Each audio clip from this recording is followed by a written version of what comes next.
Au dîner de Noël, mon téléphone a vibré, c'était un message vocal de papa. Il était destiné à ma sœur. J'ai écouté et mon sang s'est glacé, ce que j'ai fait ensuite a tout changé. Le cliquetis des fourchettes était le seul rythme qui subsistait dans la pièce. Le rôti brillait sous le lustre, et l'odeur de pain de la couronne se mêlait à quelque chose de beurré et de piquant. C'était le soir de Noël, et le genre de silence qui s'installait entre les membres de la famille n'était pas paisible. Mon père, Robert, était assis en bout de table comme s'il avait reconquis un trône, sa voix basse et régulière, de la manière qu'il utilisait toujours lorsqu'il voulait se sentir en contrôle. En face de lui, Chloé souriait trop facilement, repoussant ses cheveux blonds derrière son oreille comme si le monde attendait qu'elle parle. Viviane rit ensuite, un rire léger et coûteux, son parfum flottant à travers la table comme un rappel de son apparence toujours impeccable. Je déplaçais des petits pois dans mon assiette en ligne soignée, feignant d'écouter, tandis que mes pensées flottaient quelque part loin de cette table. Si ce moment vous rappelle quelque chose, si vous avez déjà vécu un repas de fête en famille avec une boule au ventre, dites-moi quel souvenir vous vient à l'esprit.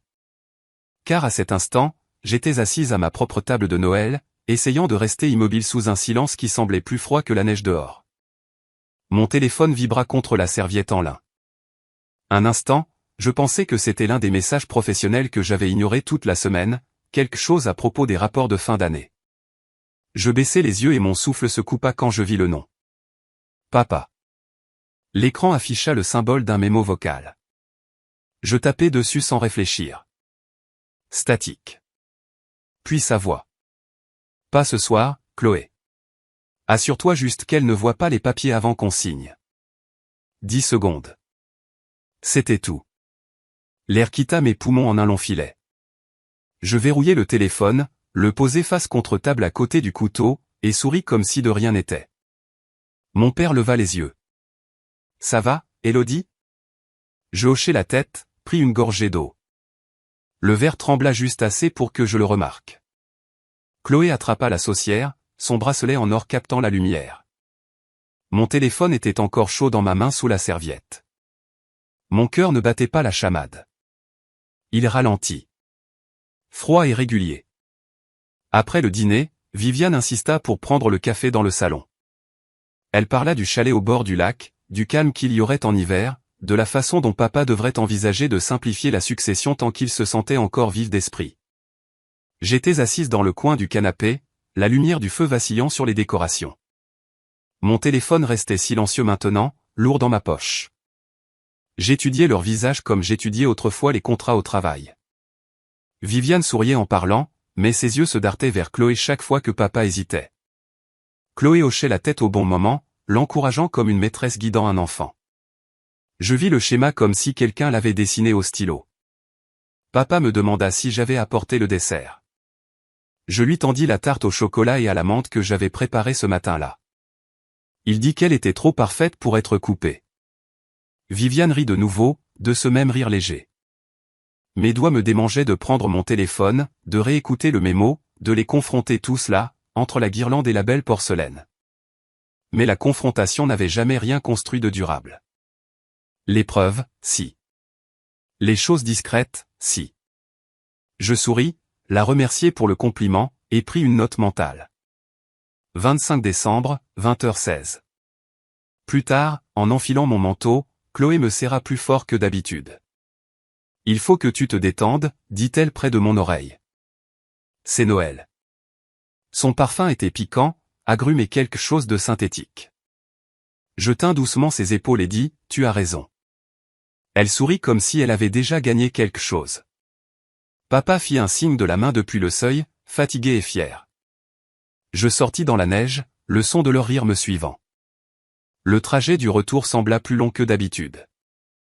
Les lampadaires transformaient la route en ruban de blanc et d'ambre. Mes mains étaient stables sur le volant. Je repassai les 10 secondes une fois de plus à travers les haut-parleurs de la voiture. Assure-toi juste qu'elle ne voit pas les papiers avant qu'on signe. Les mots frappaient différemment dans le noir. Je sauvegardai le mémo 2 fois, le téléchargeai sur un cloud privé, et désactivai les notifications. Au feu rouge suivant, j'écrivis une seule ligne dans mon application de notes. Papa mémo vocal nom de fichier 2512 dîner. Puis j'ajoutai une deuxième ligne. Pas de confrontation. Documentation uniquement. Quand j'arrivais à mon appartement, je laissais mes bottes près de la porte et m'assis à la table de la cuisine. Le bourdonnement du réfrigérateur remplissait le silence. J'ouvris mon ordinateur portable, créai un dossier nommé « Documents familiaux » et copiai le fichier à 3 endroits différents. Le dernier téléchargement se termina juste après 21h30. Je vérifiai les métadonnées, m'assurai que l'horodatage correspondait à l'original. Mon reflet sur l'écran semblait calme, peut-être même détaché, je murmurai. Très bien, commençons l'audit. Je sortis un vieux carnet du tiroir, du genre avec des pages lignées et une reliure cassée. J'écrivis ce qui s'était passé dans l'ordre. Dîner, mémo, ton, phrase clé, heure, témoin présent. Puis j'ajoutai un point d'interrogation à côté de papier. Mon esprit commença à s'organiser sans émotion. Le schéma de Chloé avait toujours été la vitesse. Elle précipitait les décisions, remplissait le silence de certitude. Papa faisait confiance au mouvement. Il l'associait au progrès. Viviane apportait le vernis, le sourire pour que tout paraisse naturel. Ensemble, ils formaient une sorte de machinerie qui ne s'arrêtait que si quelqu'un la débranchait. Je vérifiai à nouveau mon téléphone. Pas de nouveaux messages. J'ouvris le calendrier familial partagé par habitude. Rien pour demain. Puis, comme par un signal, l'écran clignota. Nouvel événement ajouté. Signature de document. Mardi, 9h. Mon estomac se serra. L'événement avait été créé par Chloé. Je posai le téléphone et me massai les tempes. L'ancienne Élodie aurait appelé immédiatement, exigé une explication, pleuré ou crié. Mais pas cette fois. J'avais passé des années à enseigner aux chargés de conformité comment documenter les manquements sans alerter les sujets. Les mêmes règles s'appliquaient ici. Tenir des registres. Maintenir la neutralité. Éviter l'escalade. J'écrivis une autre ligne dans le carnet.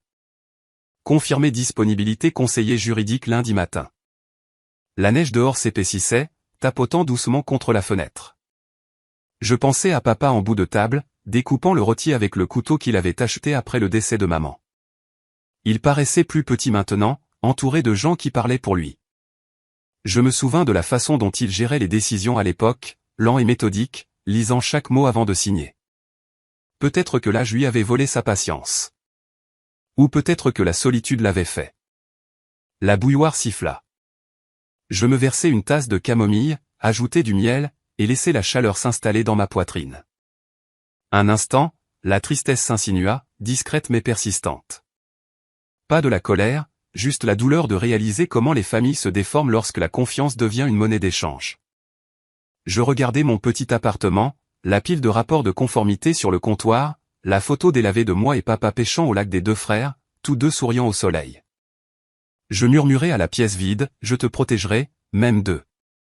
L'heure suivante se brouilla en petits gestes, scannant de vieux courriels de succession, cherchant dans ma boîte de réception tout ce qui portait l'étiquette bénéficiaire, vérifiant les transcriptions de messagerie vocale. Rien d'alarmant pour l'instant, mais ce mémo avait ouvert une brèche. Et maintenant, l'air semblait chargé de secrets. J'ouvris une nouvelle note intitulée l'étape 1, établir la piste. En dessous, je listais, sauvegarder mémo, enregistrer date, consigner participant, vérifier type de document, identifier mobile. Mon écriture restait précise, délibérée. Vers minuit, l'appartement s'assombrit, à l'exception de la lumière bleue de mon écran. Je relus mes notes une fois de plus, puis sauvegardai tout sur un disque dur externe. Je pensais à la façon dont Chloé décrirait cela si elle le savait. Elle appellerait ça de la paranoïa, mais la paranoïa n'était que de la vigilance mal nommée par ceux qui avaient quelque chose à cacher. Avant de me coucher, je fis défiler de vieilles photos de famille sur mon téléphone. Le Noël dernier, papa nous avait offert à toutes les deux des bracelets identiques. Celui de Chloé était gravé « La famille d'abord ». Le mien disait « Fais-toi confiance ». Je n'y avais pas beaucoup pensé à l'époque, mais maintenant, cela ressemblait à un message que j'avais manqué jusqu'à ce qu'il soit trop tard. Je posai le téléphone face contre table sur la table de nuit et éteignis la lampe. La ville dehors était silencieuse, recouverte de neige, les lampadaires brillant comme des yeux vigilants. Quelque part entre l'épuisement et la résolution, je me promis qu'à partir de maintenant, chaque mot, chaque appel, chaque papier serait enregistré et sécurisé. Pas de confrontation, pas d'avertissement, juste des preuves collectées à un moment prudent à la fois. La dernière chose dont je me souviens avant de m'endormir fut la faible vibration d'une autre notification de calendrier. Je ne la vérifiais pas. Je savais déjà ce que c'était. Un autre plan en mouvement, que j'apprendrais bientôt à réécrire selon mes propres termes. La lumière du matin entra, froide et bleue, à travers les stores. C'était le premier lundi après Noël. La ville était encore à moitié endormie sous la neige, et j'avais déjà fait du café avant que l'horloge n'indique 7 heures. Ma table de cuisine ressemblait à une salle de guerre. Ordinateur portable ouvert, carnet prêt, chargeur branché, téléphone face visible à côté. J'avais dormi peut-être 4 heures. Mon esprit rejouant ce mémo vocal encore et encore jusqu'à ce qu'il devienne un bruit de fond. Plus un choc, juste une information. La vapeur de la tasse s'enroula contre mon visage, et je dis à voix haute, étape 1, tout enregistré. Ma propre voix sonnait différemment dans le calme. À 7h30, j'avais copié le fichier sur un deuxième disque dur. À 8h, je le renommais avec l'horodatage et le sauvegardais dans un dossier caché à l'intérieur de mes documents fiscaux. Puis j'écrivis dans mon carnet, sauvegarde 1, disque externe, sauvegarde 2, dossier crypté, sauvegarde 3, archive cloud. Je vérifiais chacun d'eux jusqu'à ce que je voie les coches vertes. Chaque son dans l'appartement semblait amplifié, le bourdonnement du réfrigérateur, le faible cliquetis du radiateur. Le monde était encore lent, mais mon esprit ne l'était pas. À 8h15, j'ouvris un nouvel email à l'attention de l'avocat de mon père, Alain Moreau. Il s'occupait de la planification successorale de notre famille depuis avant le décès de maman. Je tapais lentement, en gardant mon langage neutre. J'espère que vous allez bien et que vous avez passé de bonnes fêtes. J'aimerais revoir la version la plus récente des documents de papa cette semaine, pour m'assurer que tout est à jour. Aucune urgence, juste une conformité de routine. Cordialement, Élodie. Je le relus 2 fois pour m'assurer qu'il n'y avait aucune trace d'émotion. Aucun signe que je savais quoi que ce soit. Puis je l'envoyai. Ensuite, j'ouvris la liste de contacts de ma banque. Jeanne Perrin, directrice d'agence, fiable, prudente, le genre de femme qui avait passé 30 ans à regarder les gens essayer de se faufiler à travers les failles. Je composai un autre message. Bonjour. Pourriez-vous confirmer si des changements ont été initiés récemment sur les comptes de la famille? Je formulais cela comme une vérification de sécurité. Rien de plus. Envoyé à 8h43. Mon téléphone vibra une fois. Chloé. Le SMS essayait de déchiffrer si c'était une offre de paix ou une distraction. Mes doigts hésitèrent. Puis je répondis. Matinée chargée. Peut-être plus tard dans la semaine. Un instant passa avant qu'elle n'envoie un emoji cœur. Je ne répondis pas. La ville dehors se réveillait. Des voitures grattant la glace des pare-brises. Des chiens aboyant dans la ruelle. Je mis un pull, attachai mes cheveux, et commençai une nouvelle page dans le carnet. Titre, chronologie. Je listais chaque événement depuis le dîner. 25 décembre, 18h16. Dîner. Mémo vocal de papa. Durée 10 secondes. La phrase inclut au papier et Chloé. 26 décembre. Sauvegarder et vérifier. Chaque entrée recevait une petite coche une fois vérifiée. C'était mécanique, réconfortant. À 9h15, Alain répondit « Bonjour, Élodie. Ravi que vous ayez pris contact. Planifions une révision avant toute signature. » Son ton était professionnel. Direct. Le soulagement me traversa comme un air chaud. Je répondis en 1 minute. 13h me convient parfaitement. Merci. J'apporterai le dossier. L'appartement n'était pas en désordre, mais le fait de ranger m'aidait à penser. La vaisselle, le linge, les petites tâches qui donnaient l'impression de reprendre le contrôle.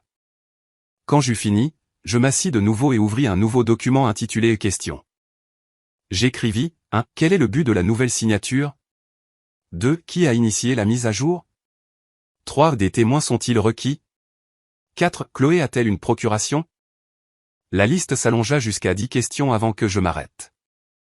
À 10h30, mon téléphone s'alluma de nouveau. Papa appelait.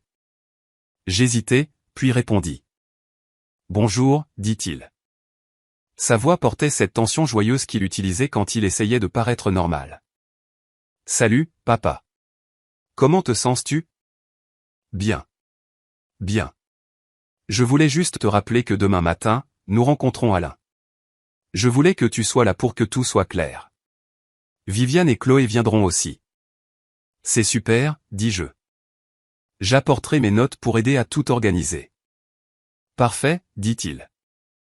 Ta sœur dit que je devrais simplifier les choses. Tu sais comme toute cette paperasse devient compliquée. Il gloussa et je souris même s'il ne pouvait pas le voir. Bien sûr, papa. Nous nous assurons que ce soit simple et précis. Après avoir raccroché, j'expirai lentement. La confirmation venait de sa propre voix. La réunion allait avoir lieu. J'ajoutai l'appel à mon journal de bord. Puis j'ouvris à nouveau mon disque crypté et vérifiai l'horodatage du mémo, toujours intact. À midi, j'avais rédigé une liste de contrôles internes dans mes emails professionnels. Cela ressemblait à quelque chose que j'enverrais à une équipe de conformité. Revoir les contrôles de processus. Identifier les conflits potentiels. Enregistrer la chaîne de preuves. La formulation me calma. Je me versai une autre tasse de café et m'assis près de la fenêtre, regardant les flocons dériver de côté dans le vent. Mon téléphone vibra de nouveau vers 13 heures. Jeanne de la banque. Elle laissa un message vocal, sa voix calme et sèche. Bonjour Élodie, merci de m'avoir contacté. Nous n'avons traité aucun changement formel, mais une demande a été signalée sur le système la semaine dernière. Catégorie, mise à jour du bénéficiaire. Elle n'a jamais été finalisée. Je garderai un œil dessus pour vous.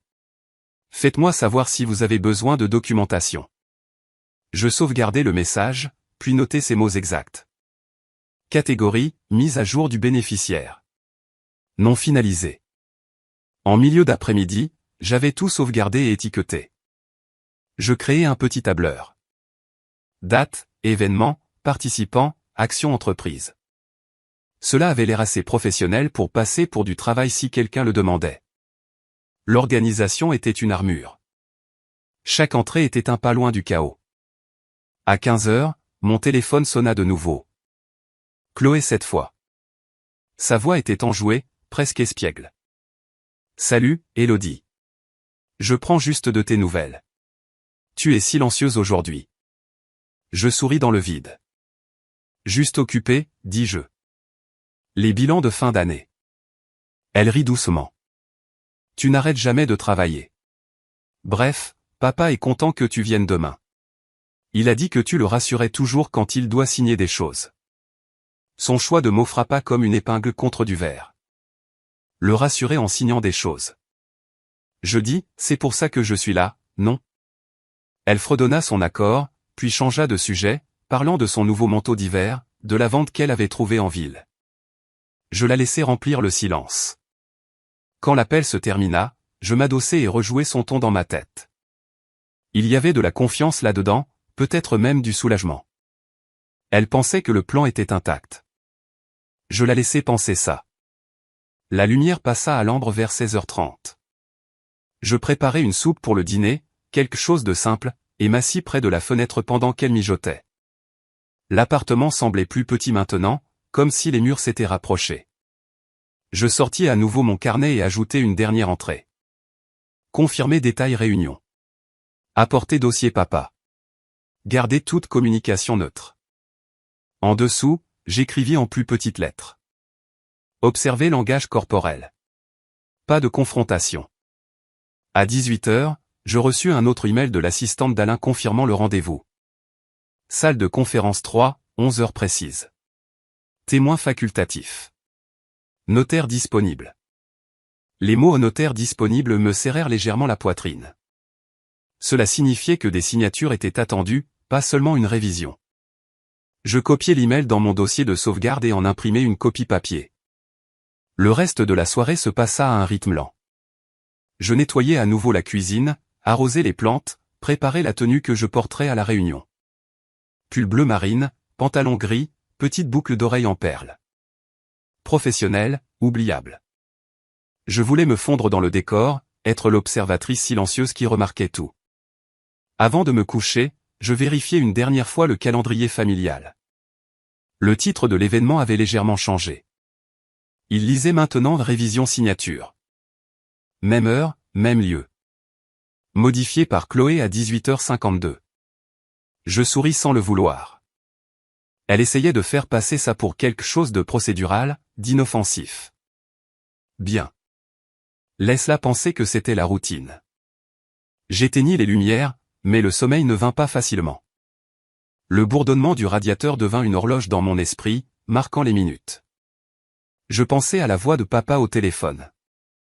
La façon dont il sonnait quand il disait le simplifié. Il n'était pas malveillant, juste confiant.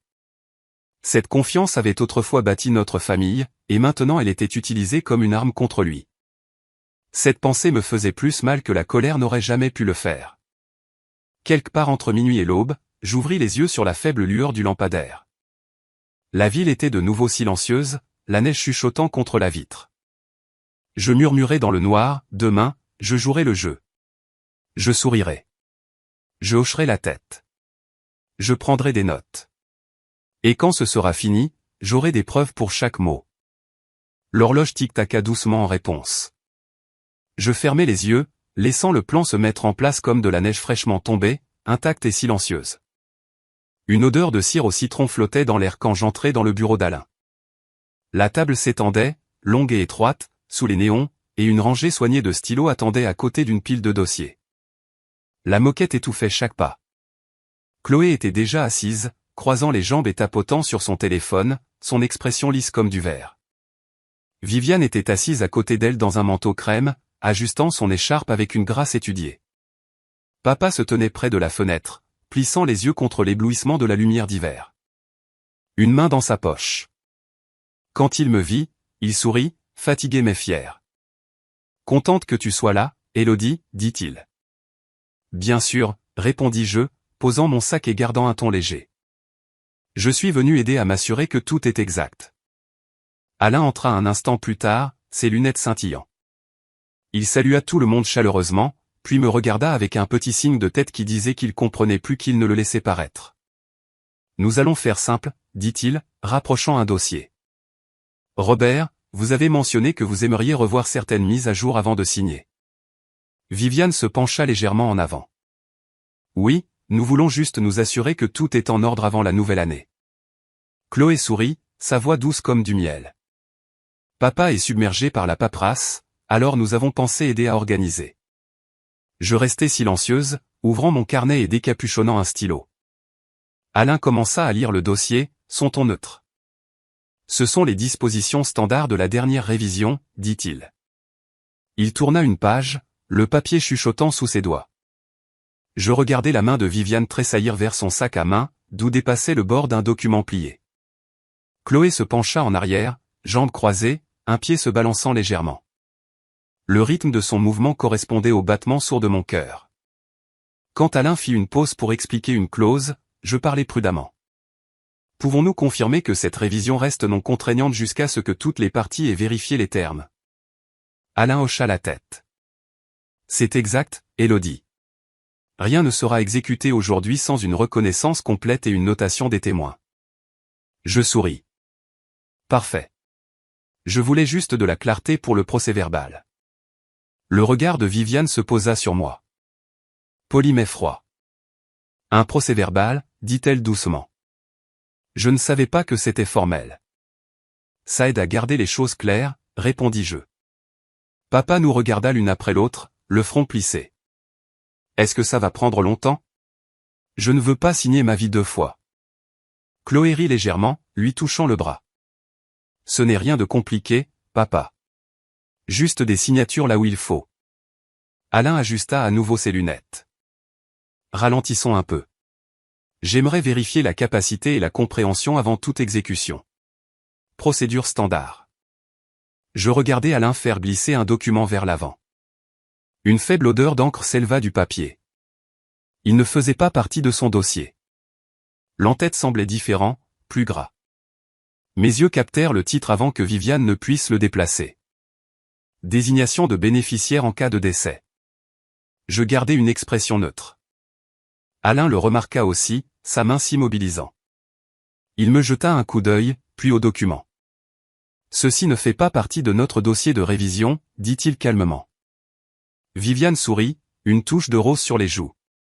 Oh, ça a dû se mélanger par erreur. Chloé se pencha en avant, rapide et confiante. C'est juste pour référence, Alain.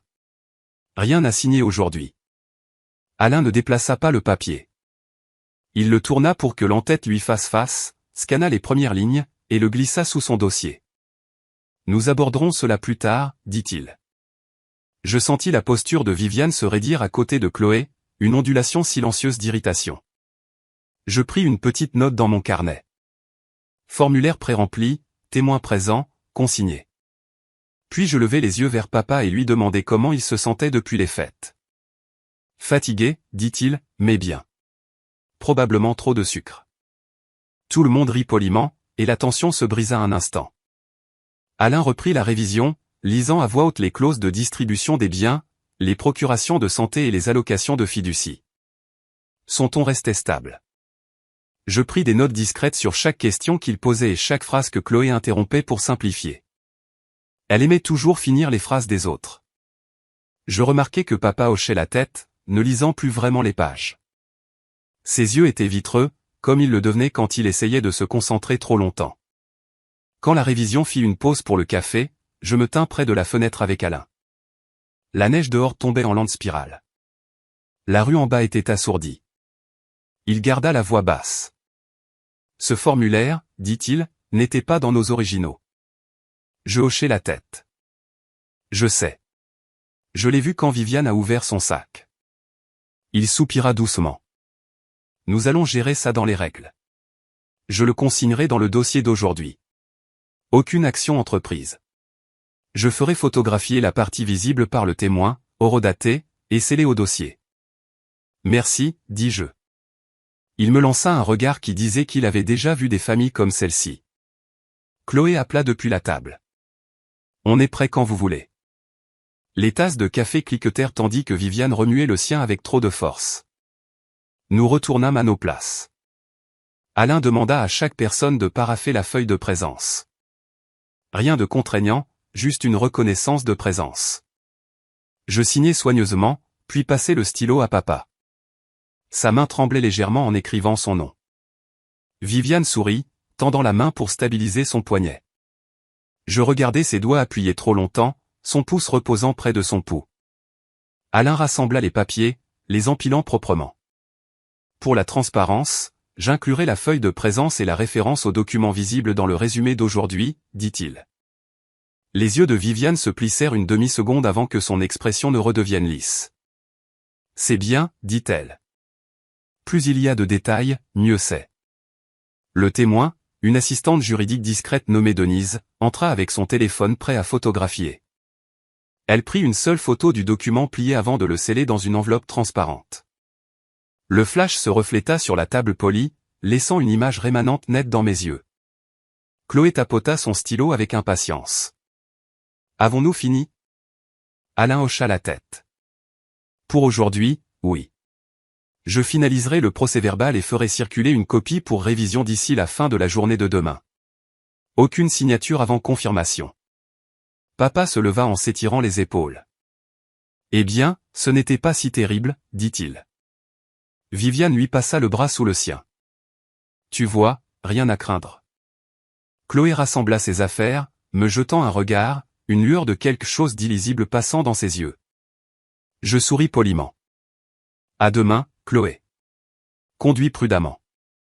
Quand ils partirent, le bureau devint silencieux. L'odeur de café et de cire au citron flottait plus lourdement maintenant. Alain se rassit, se massant les tempes. Les familles, murmura-t-il à moitié pour lui-même. J'attendis un moment avant de parler. Puis-je avoir une copie du résumé d'aujourd'hui et de la photographie pour mes dossiers? Il hocha la tête. Je vous enverrai les deux par email ce soir.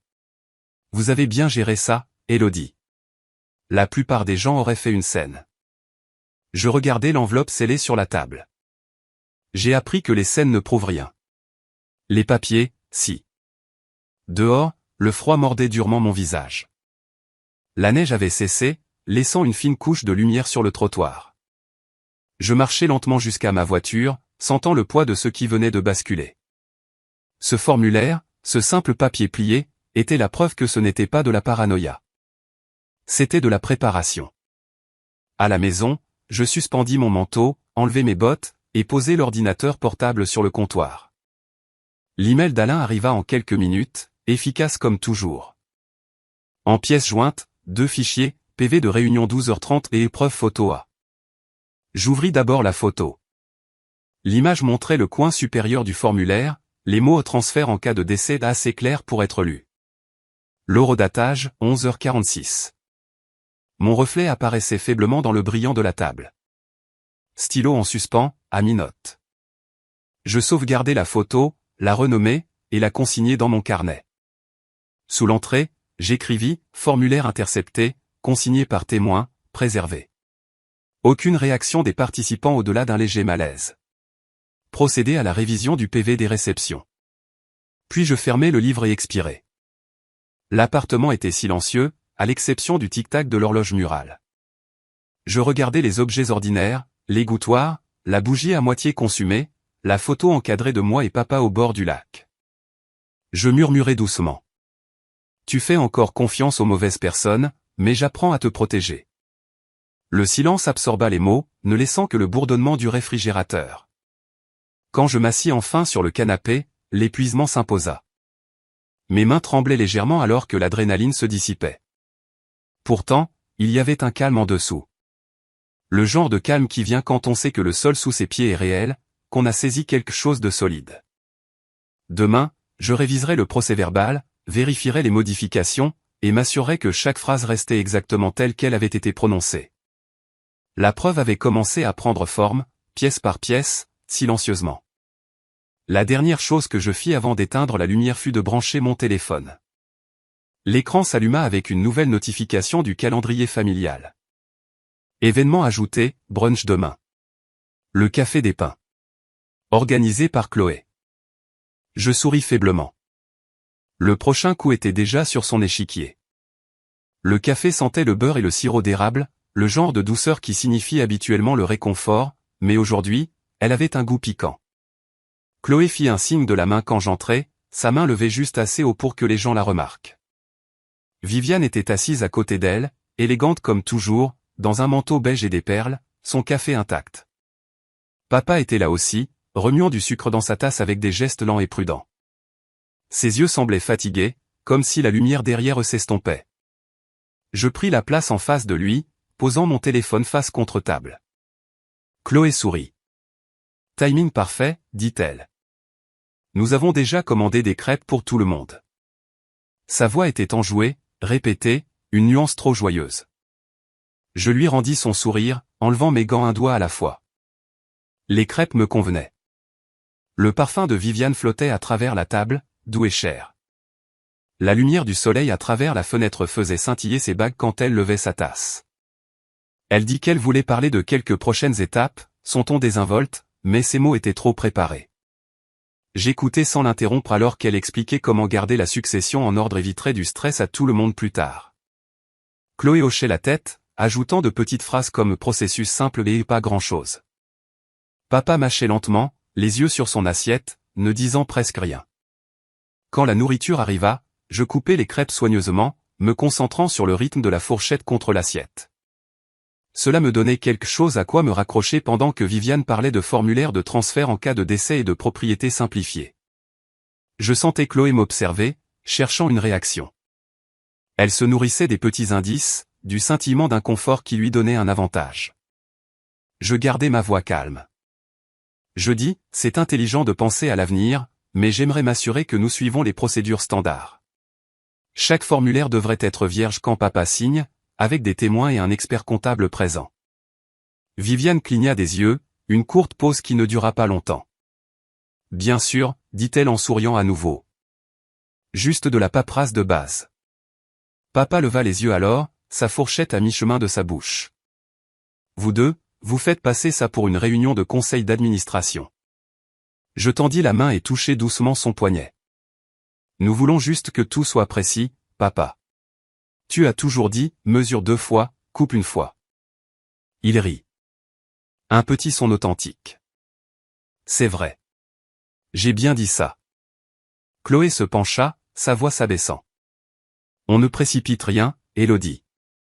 C'est juste mieux de faire ces choses pendant que tout le monde est sur la même longueur d'onde.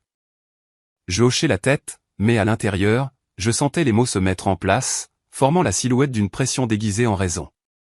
Viviane ouvrit son sac à main, sortant sa tablette. Elle balaya l'écran et le tourna vers moi. Je vis une chaîne de mails ouverte, le sujet lisant un modèle mis à jour. Elle dit que la banque l'avait envoyé pour plus de commodité. Je regardai de plus près, notant l'adresse de l'expéditeur. Ce n'était pas l'agence principale. C'était un contact de service régional, un que je savais ne gérer que les brouillons préliminaires, jamais les documents vérifiés. Je souris poliment et dis, transférons-les à l'expert comptable pour révision avant de les utiliser. Le fisc a des exigences d'audit strictes pour les transferts d'actifs maintenant. Cela protégerait tout le monde. Viviane hésita. Le sourire de Chloé vacilla une demi-seconde. Puis Chloé dit, bien sûr, je peux les transférer. Ses doigts bougeaient vite sur son téléphone. Je pris une gorgée de mon café, prétendant ne pas regarder. La neige dehors s'était transformée en une pluie fine, glissant sur les fenêtres en ligne tordue.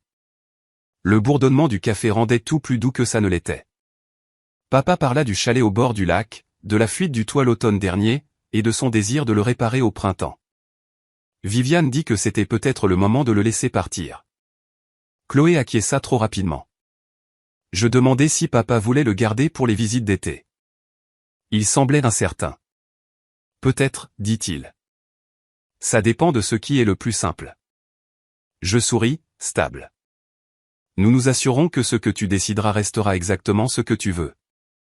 Après le brunch, nous nous attardâmes près du comptoir, attendant l'addition. Chloé fit à nouveau défiler son téléphone. Elle rit une fois, court et silencieux, puis dit qu'elle devait passer à la banque plus tard dans la semaine. Viviane dit qu'elle pourrait se joindre à elle. Papa ne le remarqua pas, parlant déjà à la serveuse de la qualité du café. Je surpris le reflet de Chloé dans la porte vitrée alors qu'elle rangeait son téléphone. Elle avait l'air satisfaite. Je classai le détail silencieusement. Quand nous sortîmes, le vent coupait l'air, assez froid pour me faire pleurer les yeux. Chloé serra papa dans ses bras et dit qu'elle l'appellerait plus tard à propos du plan de vendredi. Viviane me sourit. Un sourire qui n'atteignit jamais ses yeux. On te tiendra au courant quand ce sera finalisé, dit-elle.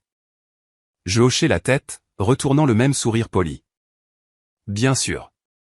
Je serai heureuse de revoir les détails une fois que vous les aurez. Le trajet du retour sembla silencieux, presque paisible en surface, mais en dessous, mes pensées se mirent en mouvement. À un feu rouge, j'ouvris mon application de notes et tapai « Réunion brunch », le café des pins. Formulaire de transfert en cas de décès mentionné, version préliminaire visible sur la tablette de Viviane, expéditeur non standard. Chloé confirme transfert. Papa non informé du calendrier. Je l'horodatai et ajoutai une petite coche. De retour à mon appartement, l'odeur de café persistait sur mon manteau. Je le suspendis près de la porte et m'assis à mon bureau, ouvrant mon ordinateur portable.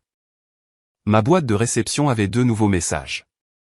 Le premier était de l'experte comptable, Laure Grenier, confirmant la réception de ma demande antérieure. Le second était une alerte de calendrier automatisé. Rendez-vous bancaire ajouté vendredi 9h et 10h15. Calendrier familial partagé. Mon pouls se stabilisa, pas plus rapide, juste plus clair. Je cliquai pour ouvrir les détails. Les 2 rendez-vous étaient étiquetés au nom de Viviane, mais Chloé était celle listée comme créatrice. Je fixai l'écran un long moment avant d'ouvrir un nouveau brouillon alors. Bonjour, Laure.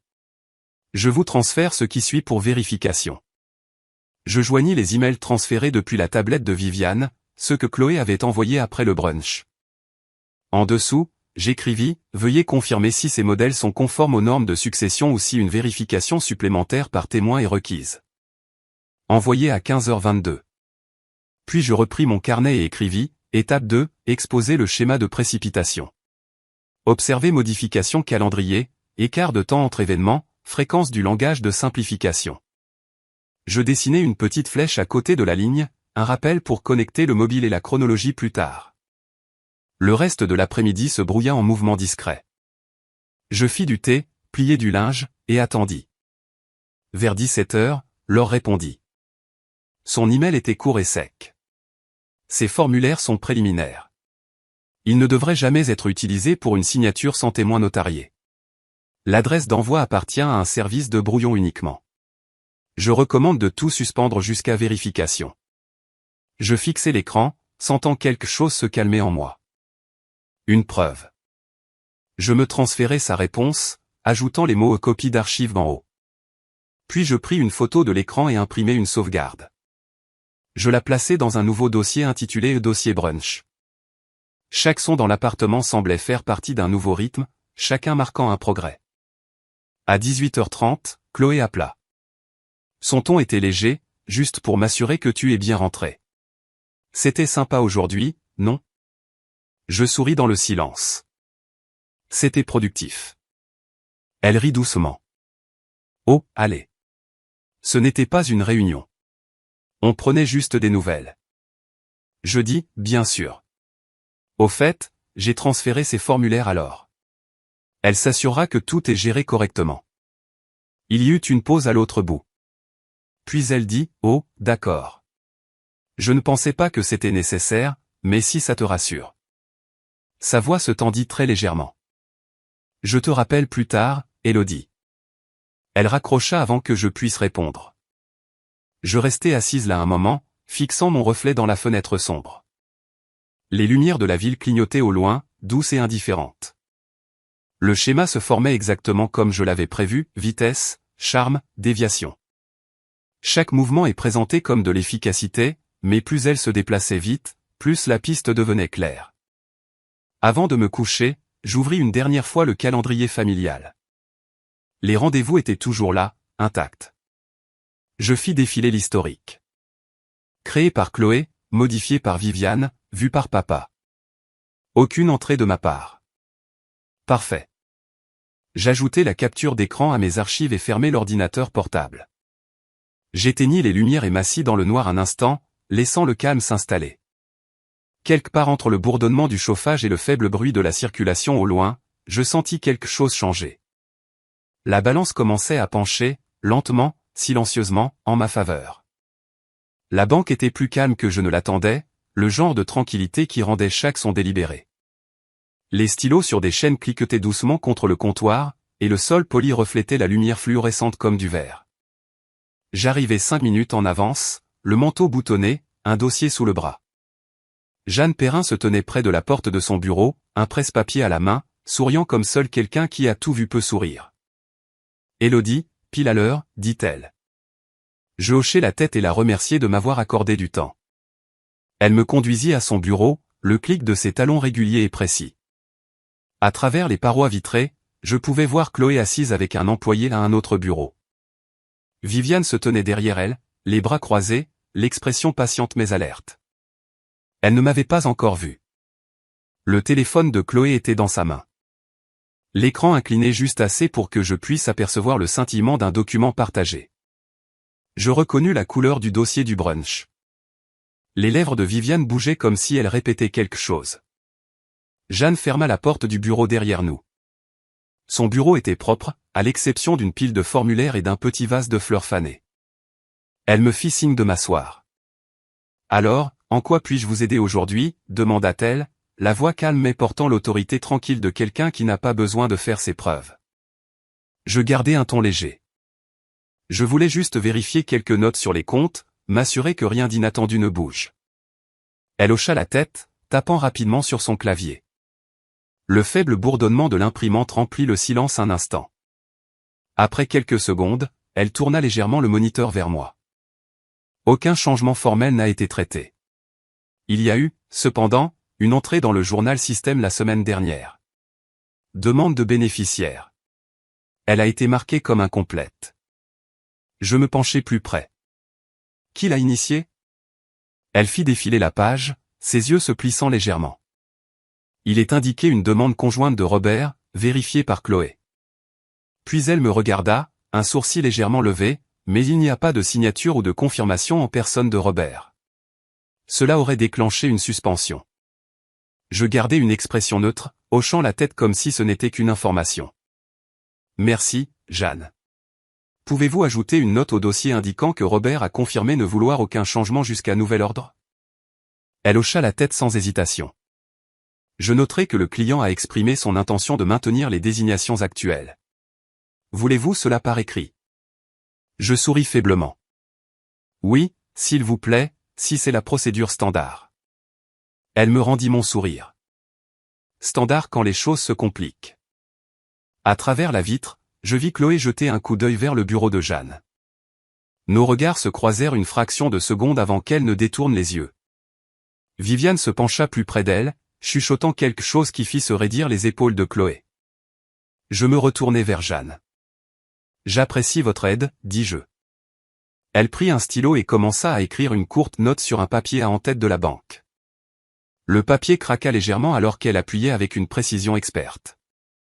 La porte s'ouvrit avant qu'elle n'ait fini. Chloé entra, sa voix enjouée et familière. Oh, te voilà. Je ne savais pas que tu étais là aussi. Viviane la suivit, son sourire trop large. Nous finissions juste quelques petites choses avec le compte de papa. Jeanne nous regarda, son expression illisible. Elle ne se leva pas, ne ferma pas le dossier devant elle. Ce petit acte à lui seul semblait être un bouclier silencieux. Chloé parla de nouveau, son ton empreint d'un charme étudié. Nous voulions mettre à jour quelques détails, juste des choses mineures. Papa a dit que c'était d'accord. Jeanne croisa les mains, le stylo reposant entre ses doigts. Pour des changements de cette nature, j'aurais besoin que le titulaire du compte soit présent. Chloé cligna des yeux. Bien sûr, mais il se repose à la maison. Nous voulions juste préparer les formulaires, ajouta rapidement Viviane. Il nous fait confiance pour gérer la paperasse. Jeanne sourit poliment, mais ses mots étaient fermes. La politique de la banque exige une vérification directe du client, en particulier pour les mises à jour de bénéficiaires. Toute pression perçue déclenche un délai de réflexion de 72 heures. Elle souligna l'expression au délai de réflexion avec une emphase tranquille. Le sourire de Chloé vacilla. Oh, je ne savais pas que c'était si strict. Jeanne hocha la tête une fois. Cela protège toutes les personnes impliquées. Viviane changea de poids, son ton s'adoucissant. Il doit bien y avoir un moyen de préparer les choses à l'avance. Jeanne la regarda un long moment, puis tourna légèrement le moniteur pour qu'elle puisse toutes les deux voir. Il y a une note en attente sur ce compte. Elle stipule qu'aucun changement ne doit être effectué jusqu'à nouvel examen. Chloé me jeta un regard, le visage composé mais les yeux vifs. Je lui rendis un doux sourire. J'imagine que ça simplifie les choses, non? Viviane eut un petit rire. Le genre de rire que les gens ont quand ils savent qu'ils sont coincés mais ne l'admettront pas. Bien sûr, nous ne voudrions rien compliquer. Jeanne ferma proprement le dossier, le glissa dans le tiroir de son bureau et le verrouilla. Je m'assurerai que ce dossier est entièrement mis à jour, dit-elle. Merci, dis-je doucement. Chloé se tourna vers moi, son ton à la limite du mielleux. Tu n'avais pas à venir jusqu'ici. Je haussai les épaules, ajustant la sangle de mon sac à main. Juste de la routine. Tu me connais, toujours à tout vérifier. Elle sourit finement. C'est ça. La routine. Nous sortîmes ensemble, les talons de Viviane claquant sèchement sur le carrelage. L'air près de la sortie semblait plus froid. Chloé s'arrêta avant la porte, sa voix basse. Tu rends ça plus difficile que ça ne doit l'être, Élodie. Je la regardai dans les yeux. Plus difficile pour qui? Elle ne répondit pas. Viviane lui toucha légèrement le bras. Allons-y, ma chérie. Elles partirent sans se retourner. Je restai là un moment, regardant le reflet du parking dans la vitre. Puis je me retournai vers le bureau de Jeanne. Elle était toujours à son bureau, en train de taper une note. Quand elle me vit, elle sourit faiblement. J'ai ajouté votre demande au dossier, Élodie. Et j'ai noté que le client semblait subir la pression de tiers. Cette phrase va directement à l'examen de conformité.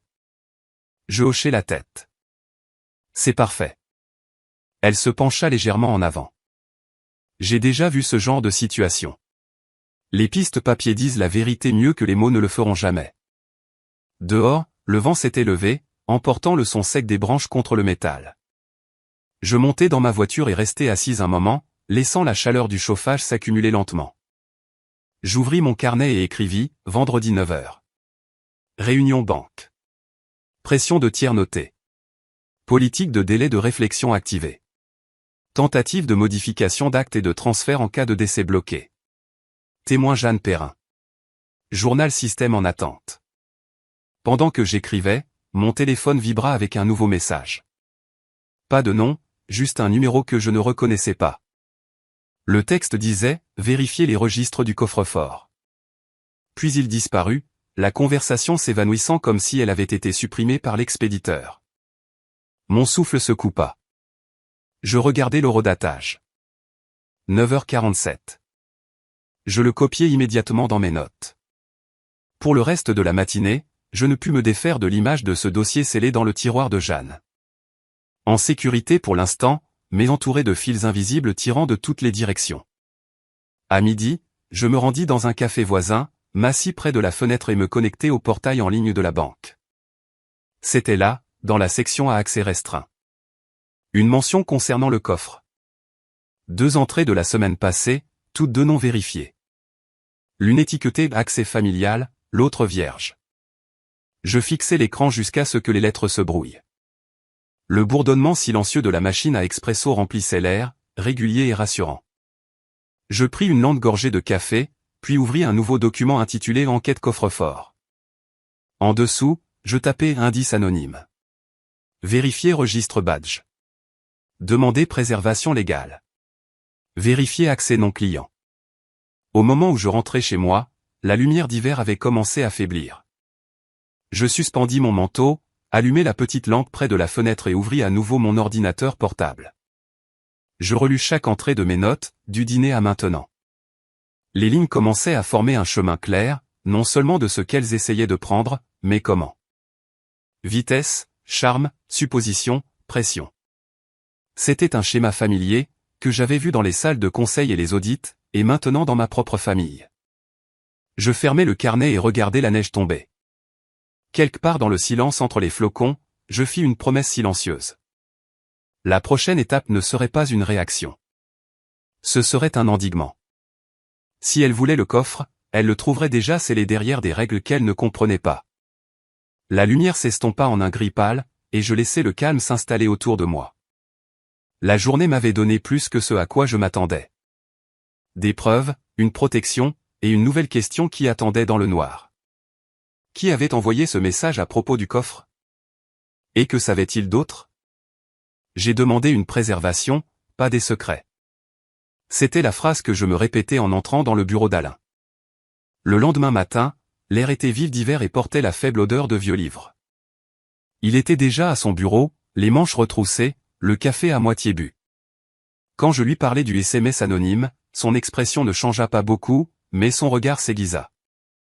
Une activité de coffre-fort sans autorisation, dit-il doucement, est un signal d'alarme. Nous allons gérer cela de la bonne manière. Je hochai la tête, lui tendant une capture d'écran imprimée du journal de la banque. 2 entrées, une marquée famille, une vierge, toutes 2 de la semaine dernière. Il l'étudia un long moment avant de décrocher le téléphone. Il appela directement le service juridique de la banque, se présentant comme le conseil pour la révision de la planification successorale de Robert. Son ton était professionnel, stable, le genre qui faisait que les gens écoutaient. Il demanda une préservation immédiate des journaux d'accès non clients liés au coffre, en précisant la plage de date et les entrées par badge. Il parla de conformité, de chaîne de possession et d'exposition fiduciaire potentielle, des phrases qui portaient un poids tranquille. Quand il raccrocha, il dit « Cela met en place une mesure conservatoire. Ils ne peuvent rien supprimer ou altérer maintenant. » Je m'adossai, la tension dans mes épaules s'atténuant légèrement. Combien de temps durera cette mesure?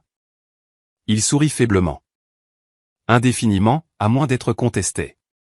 Mais je suivrai avec une confirmation écrite. Il commença à rédiger la lettre sur du papier à en-tête du cabinet, le son du clavier rapide et décisif. Je regardais la neige dériver à l'extérieur de la fenêtre, douce contre le ciel gris.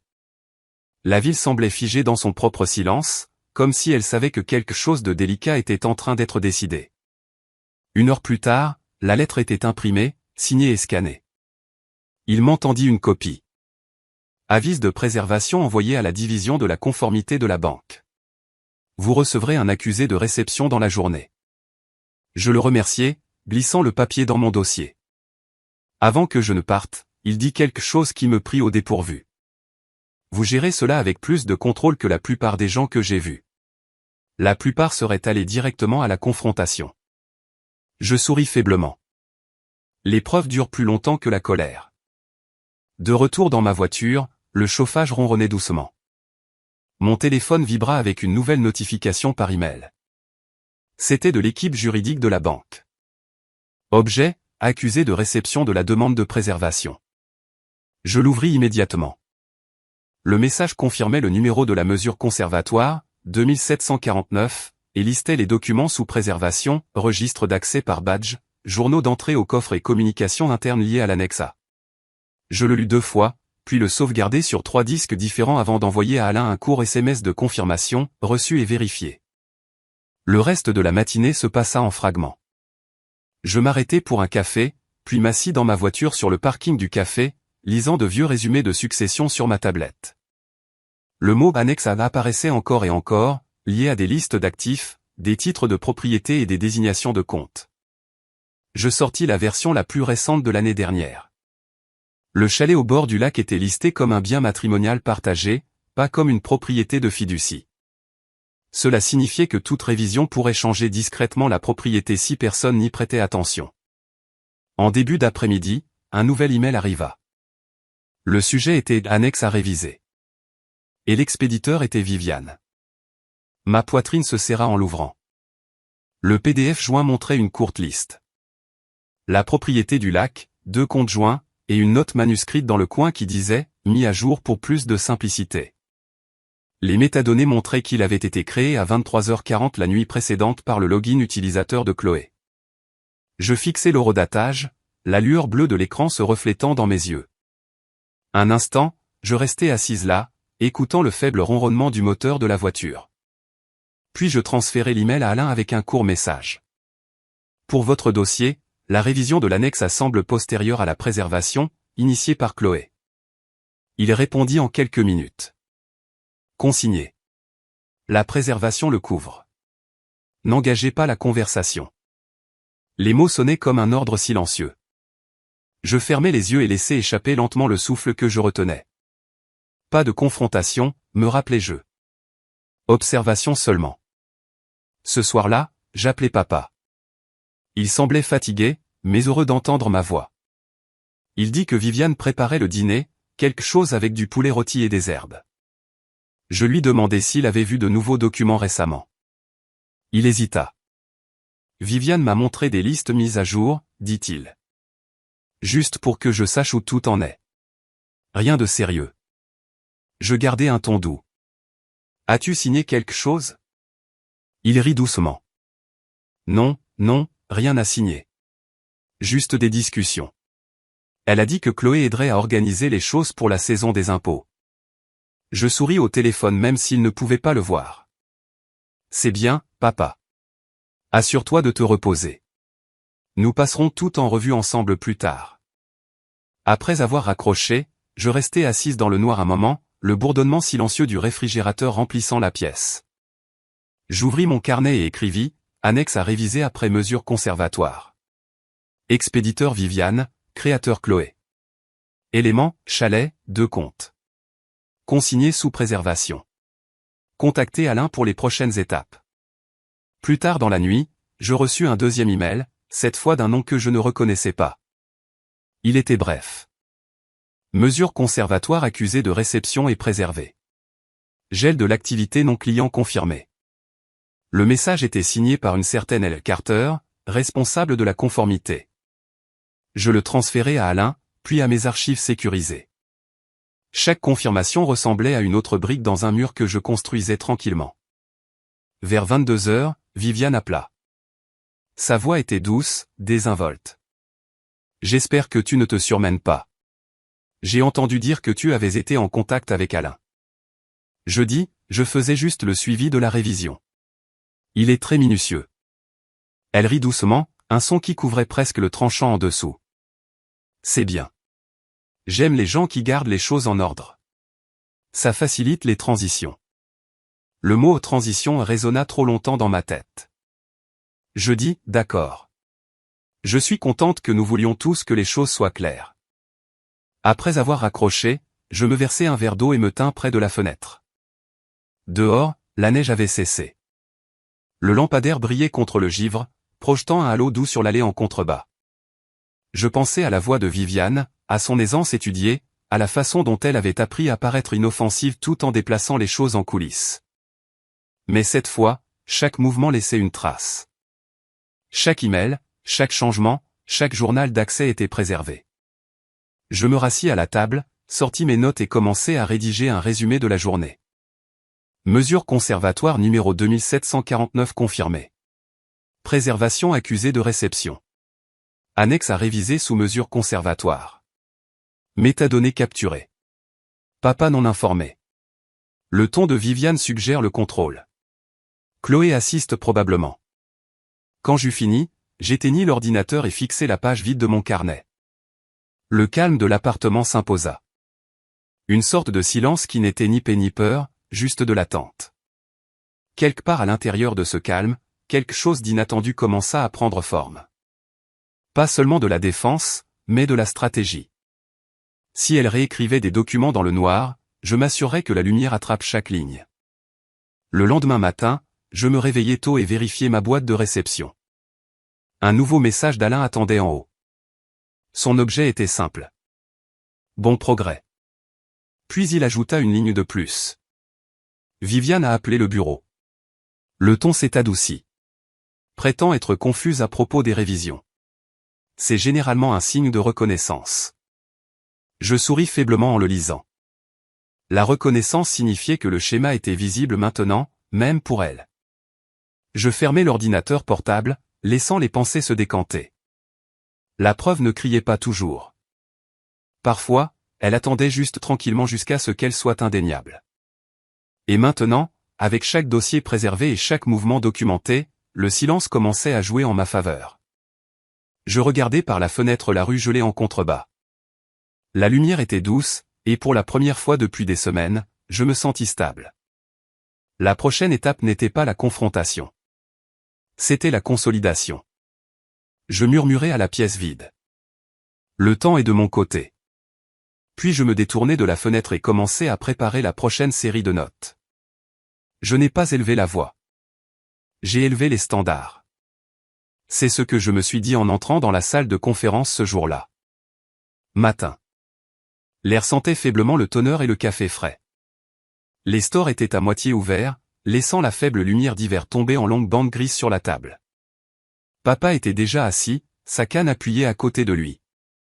Une écharpe en tartan drapée sur la chaise. Viviane était assise à sa droite, impeccablement vêtue, les cheveux lisses. L'expression agréable mais alerte. Chloé faisait défiler son téléphone, feignant d'être occupée. Alain se tenait en bout de table, sa présence calme ancrant l'espace. À côté de lui, Laure Grenier, l'experte comptable, empilait ses dossiers avec une efficacité silencieuse. Je pris la chaise en face de papa et ouvris mon carnet. Le titre en haut de la première page lisait « Révision familiale, règle à l'encre ».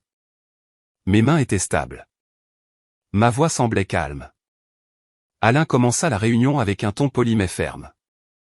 Le but d'aujourd'hui, dit-il, est de clarifier les attentes et de formaliser les contrôles de processus pour tout ajustement futur de la succession. Pas de décision, pas de signature, juste de la structure. Viviane hocha la tête, son sourire toujours chaleureux mais mesuré. Cela semble responsable, dit-elle. Chloé la regarda, ne sachant si elle devait sourire ou froncer les sourcils, puis opta pour une expression neutre. Laure distribua un court dossier intitulé « Le résumé de l'impact fiscal ». Elle parla doucement mais avec précision. Sur la base des récents brouillons, tout transfert d'actifs accéléré pourrait augmenter l'exposition. L'expression « augmenter l'exposition » attira immédiatement l'attention de Viviane. « De quelle exposition parlons-nous » demanda-t-elle. Laure ajusta ses lunettes. Difficile à dire sans le calendrier, mais certains transferts comme la propriété du lac ou les comptes d'investissement pourraient déclencher une réévaluation. Elle tapota doucement la page, et sans certification d'expert comptable, cela pourrait être signalé comme non conforme. Papa s'agita sur sa chaise, l'air confus. Non conforme, ça sonne mal, dit-il.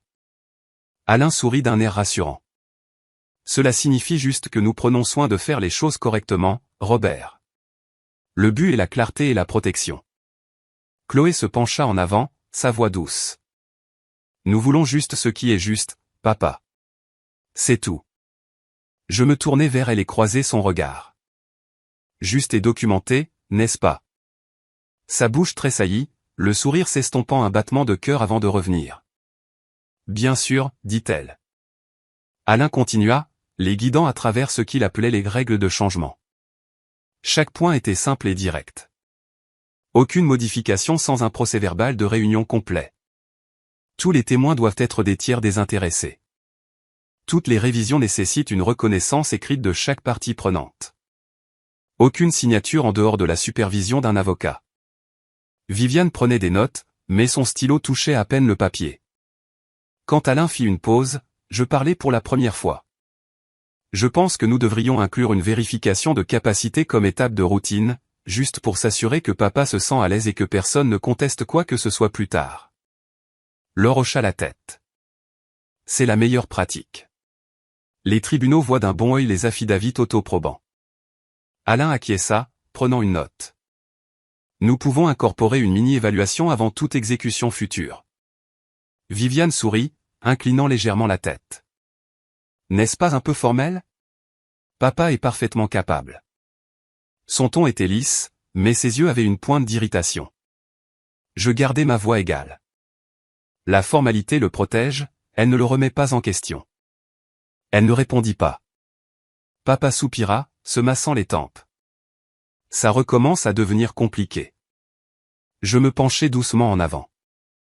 Tu as toujours dit que les bonnes clôtures font les bons voisins, tu te souviens? C'est juste une clôture pour la paperasse. Il gloussa doucement. C'est juste. Clôturons ça, alors. Alain sourit, écrivant cela comme le premier point de reconnaissance. Laure continua en expliquant les scénarios fiscaux, les pourcentages et les délais. Elle utilisait des mots simples, jamais condescendants, juste prudents. Chloé jetait des regards à son téléphone sous la table et une fois, Viviane lui toucha légèrement le poignet, un signal pour qu'elle arrête. Quand Laure eut fini, Alain résuma tout à voix haute. Les règles de changement seront jointes au procès-verbal signé par tous les présents comme accusés de réception. Ce ne sont pas des directives contraignantes, mais elles établissent une procédure standard. Viviane hocha la tête lentement, les lèvres pressées. Bien, dit-elle.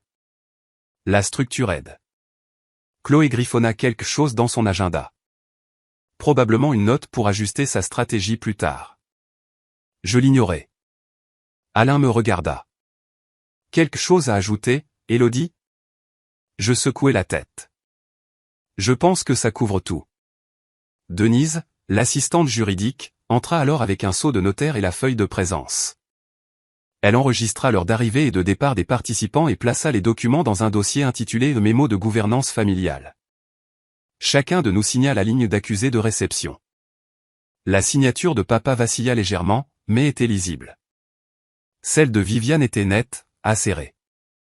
Chloé avait l'air pressée. Quand le stylo me parvint, je signai lentement, pressant chaque lettre clairement. Le son du stylo grattant contre le papier ressemblait à une conclusion. Après la signature, Laure passa en revue les journaux de conformité qu'elle avait obtenus de la banque. Elle parla prudemment, chaque mot mesuré. Il y a eu 2 visites récentes au coffre-fort enregistrées cette semaine, dit-elle. Une enregistrée au nom de Chloé, une autre sous un badge d'accès différent. Elle fit glisser un rapport imprimé sur la table. Le visage de Viviane resta neutre, mais je vis sa main se crisper sur le bord de sa chaise. Chloé cligna rapidement des yeux, feignant la confusion. Ça a dû être quand je suis allée avec papa, dit-elle. Laure secoua la tête.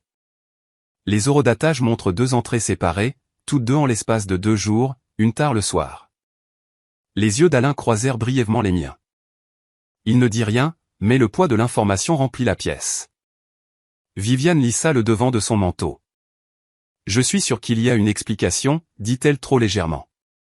Papa fronça les sourcils. Qu'est-ce que le coffre-fort a à voir avec tout ça? Le ton de Laure s'adoucit, juste pour s'assurer que rien n'a été déplacé prématurément. C'est standard lors de la révision des structures successorales. Alain ferma son dossier. Cela conclut l'ordre du jour d'aujourd'hui. Il se leva, signalant que la réunion était terminée. La formalité brisa la tension, mais pas la prise de conscience.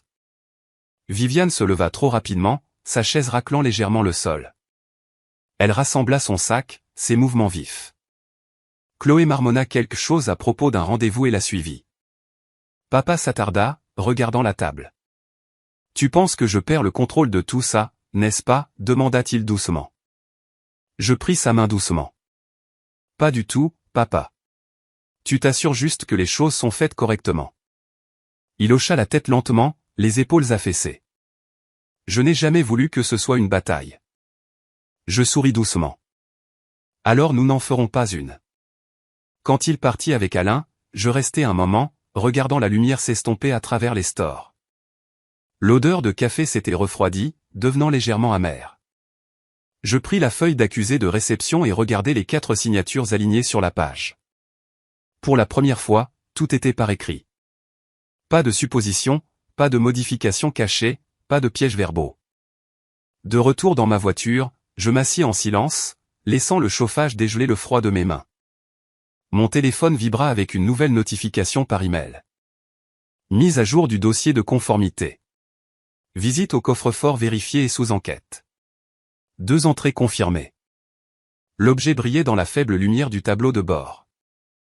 Je le sauvegardai instantanément, le renommant dans mes archives dossier 7A. Dehors, la neige avait recommencé, fine et régulière. Je regardais les flocons se poser sur le pare-brise jusqu'à ce que la vitre se brouille. La réunion était terminée, mais le schéma continuait de se transformer. Des règles avaient été écrites, mais maintenant elles devaient être testées. Quelque part, sous le silence de tous ces échanges polis, quelque chose était sur le point de faire surface. Je fermai les yeux, laissant le calme s'installer. Demain, je découvrirai qui était le 2e visiteur. 2 visites. L'une était ma sœur. L'autre n'était pas un hasard.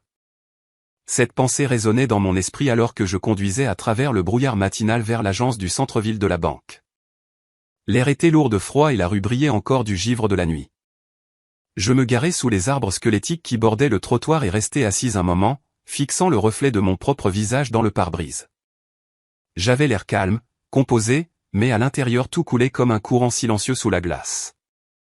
L'email d'Alain était toujours ouvert sur mon téléphone, confirmant 2 entrées distinctes au coffre-fort, une sous le badge de Chloé et une autre sous un identifiant inconnu marqué « Accès visiteur ».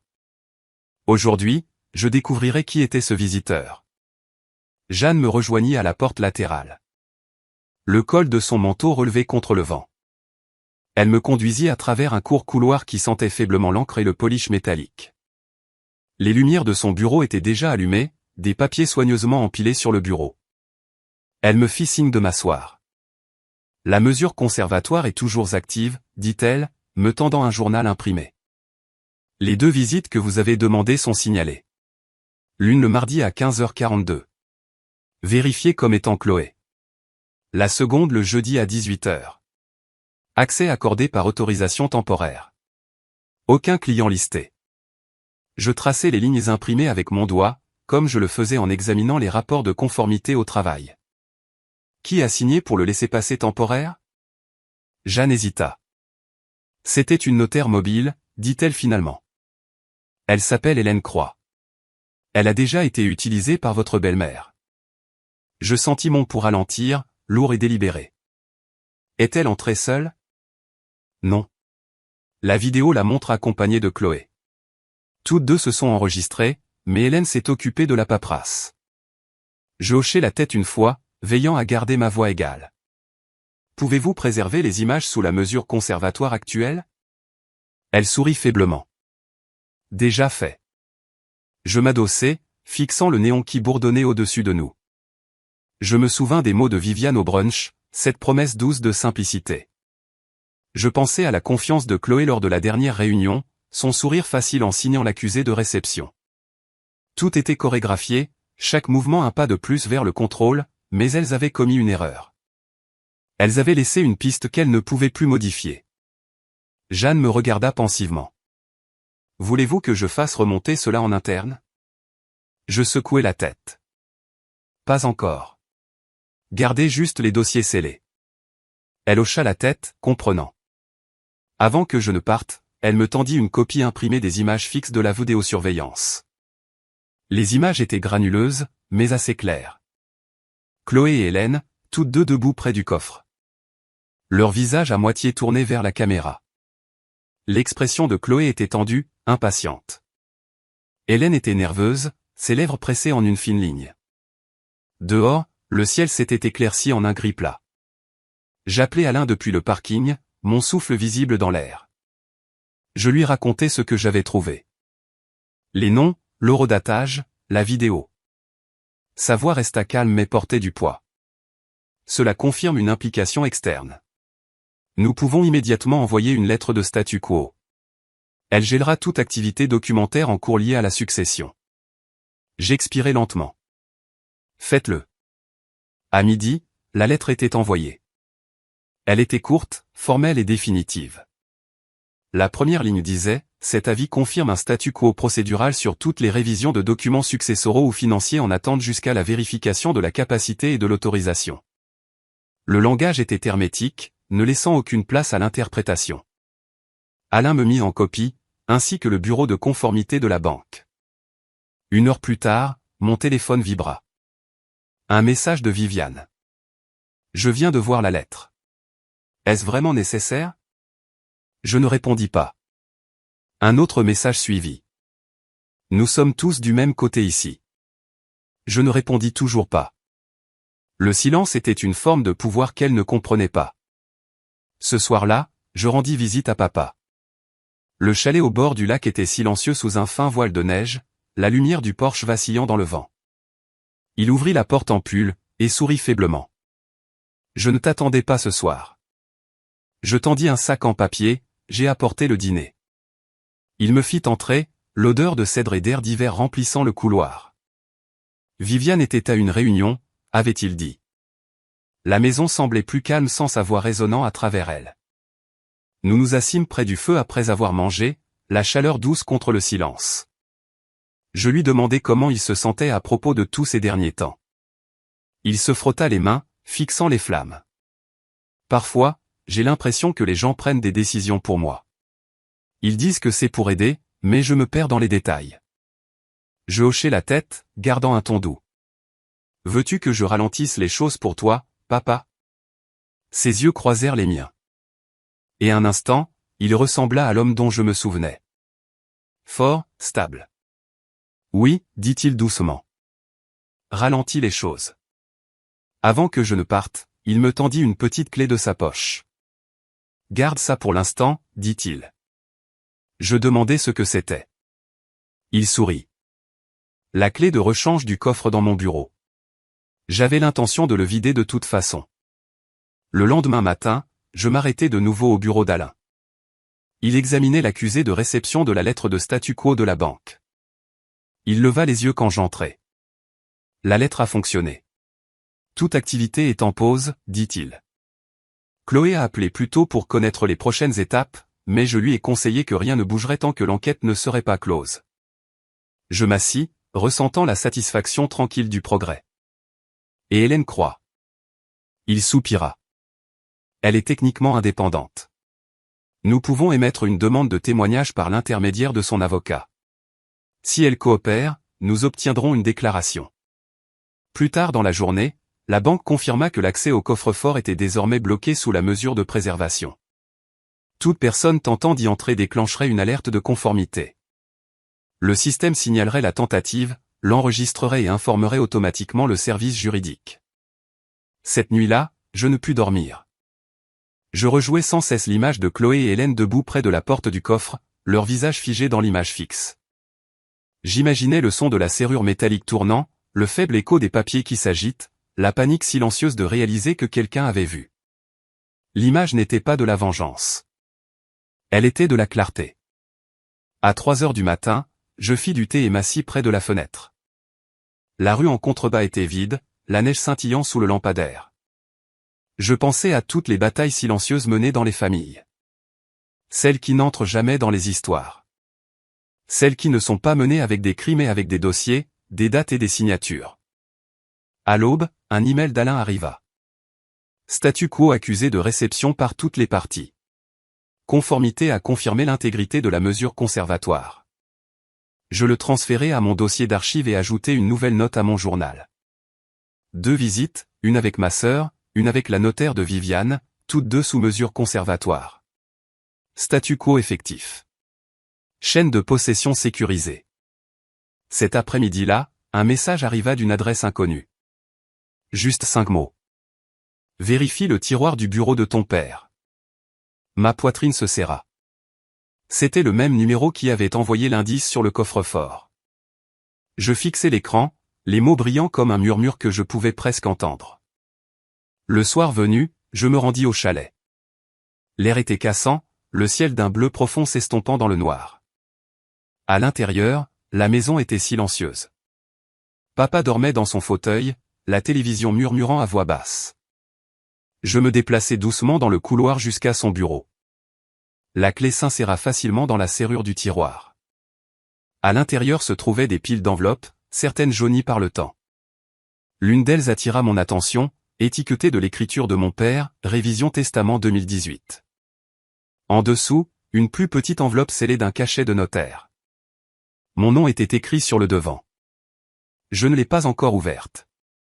Je la tenais juste, sentant le poids du papier qui pourrait enfin dire la vérité.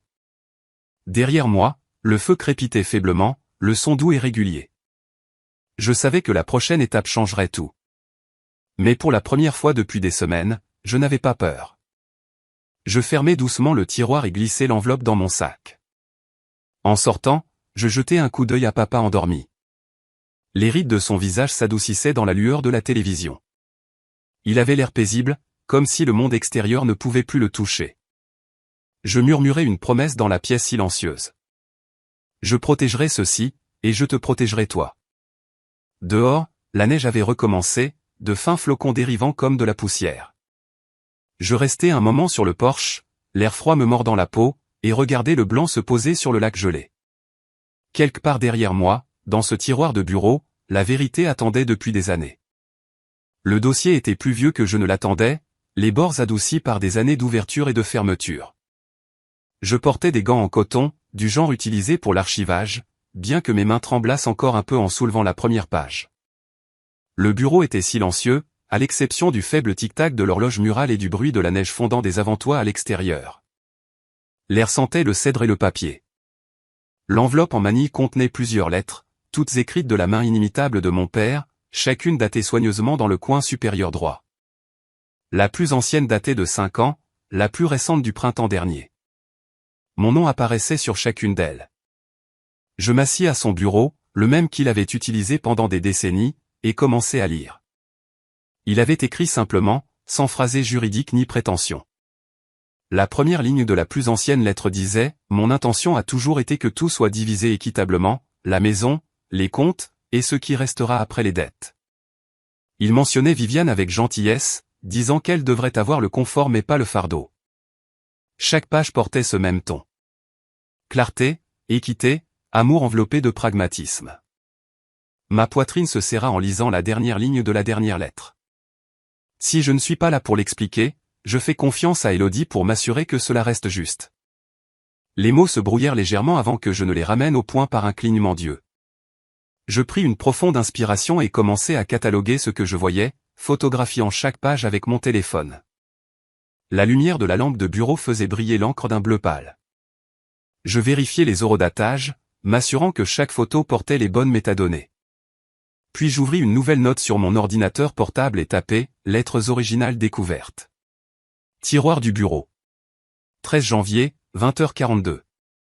Signé de la main de papa. Le langage confirme une division égale et une intention de capacité.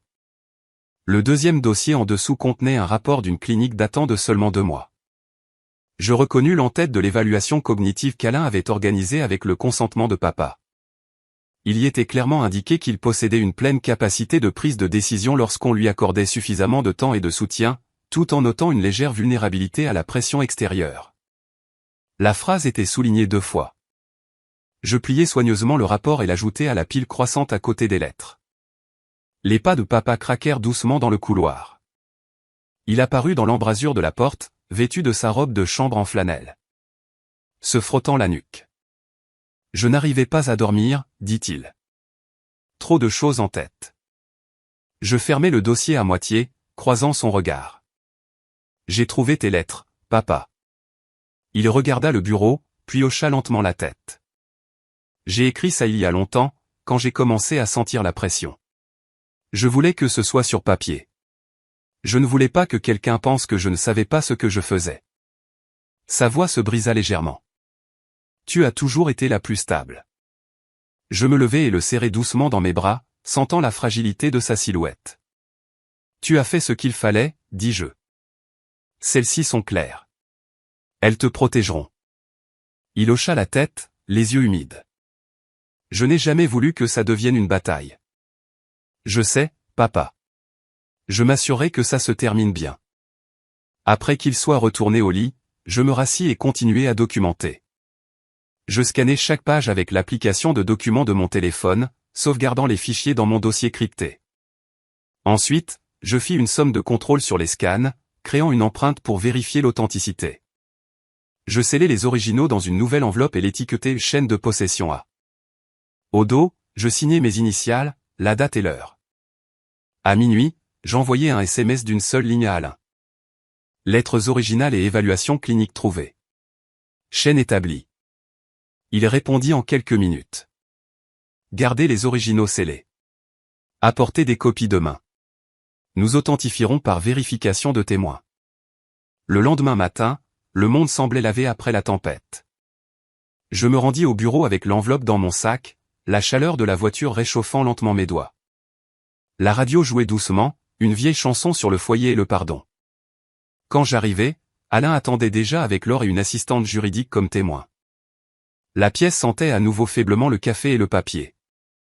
Comme tous les autres matins de cette étrange bataille. Je lui tendis l'enveloppe scellée. Il inspecta le sceau, nota l'horodatage et signa son nom sur le rabat.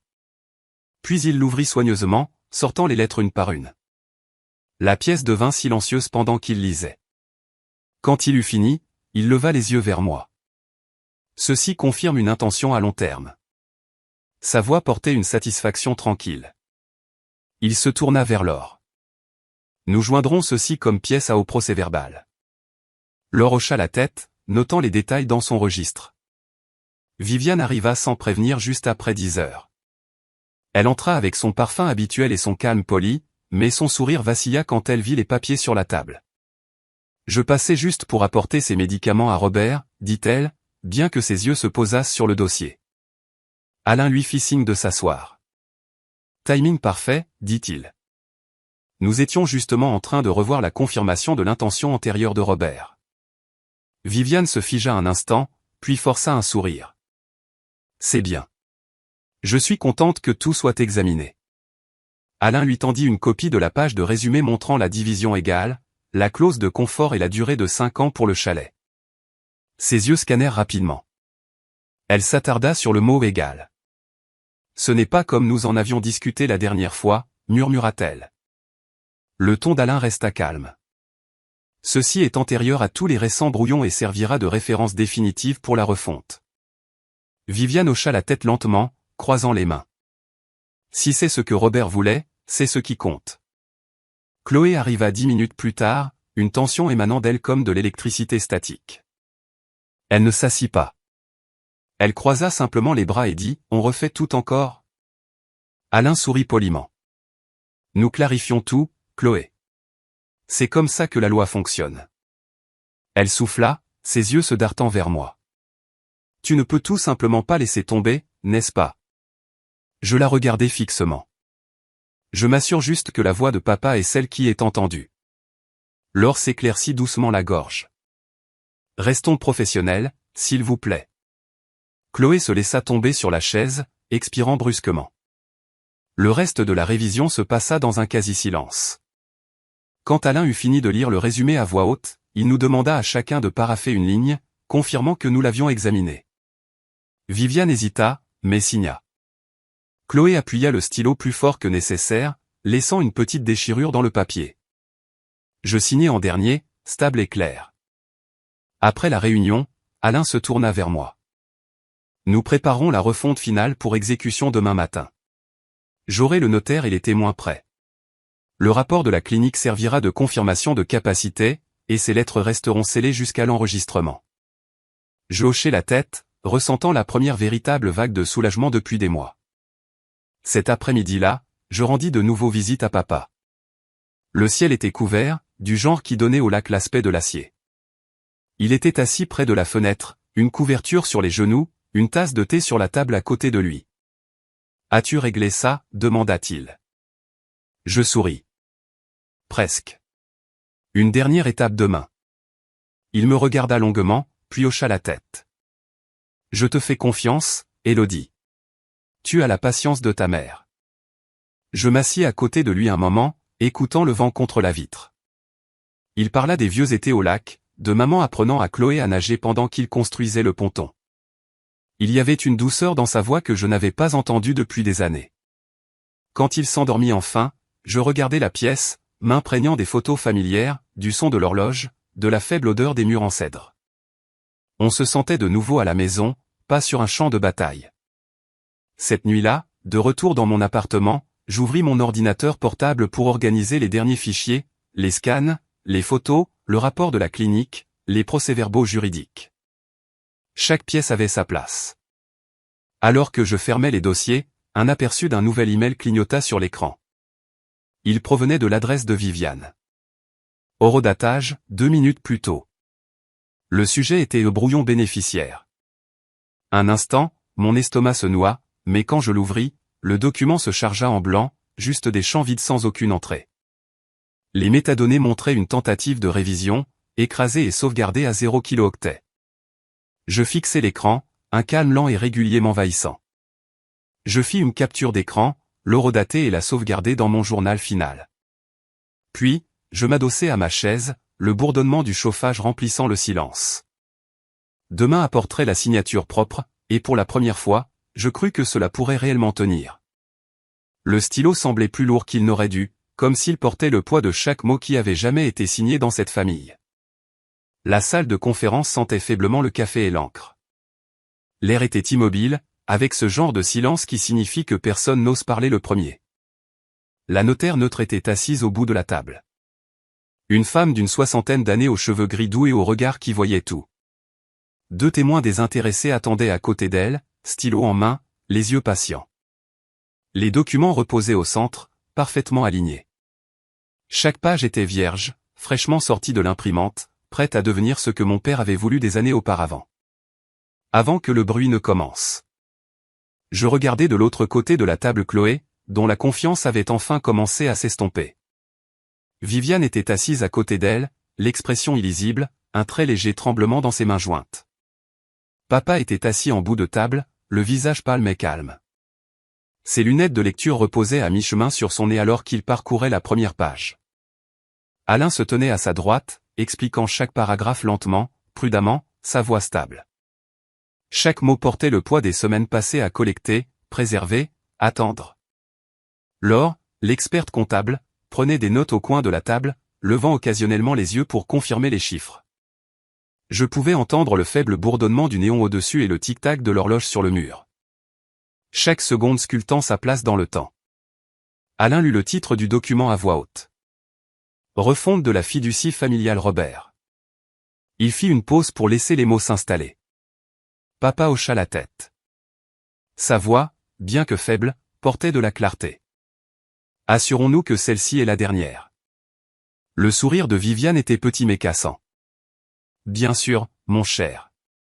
Chloé ne dit rien, la mâchoire serrée, les yeux sur la table. La notaire s'éclaircit doucement la gorge. Monsieur Robert, je vais confirmer votre conscience avant de commencer. Comprenez-vous la nature et le but de ces documents? Papa hocha de nouveau la tête. Oui, ils reflètent ce que je veux, pas ce que quelqu'un d'autre veut. Je sentis un frisson silencieux de fierté à cela. Alain tourna les pages lentement, examinant chaque section. Le testament, la refonte de la fiducie, la lettre d'intention.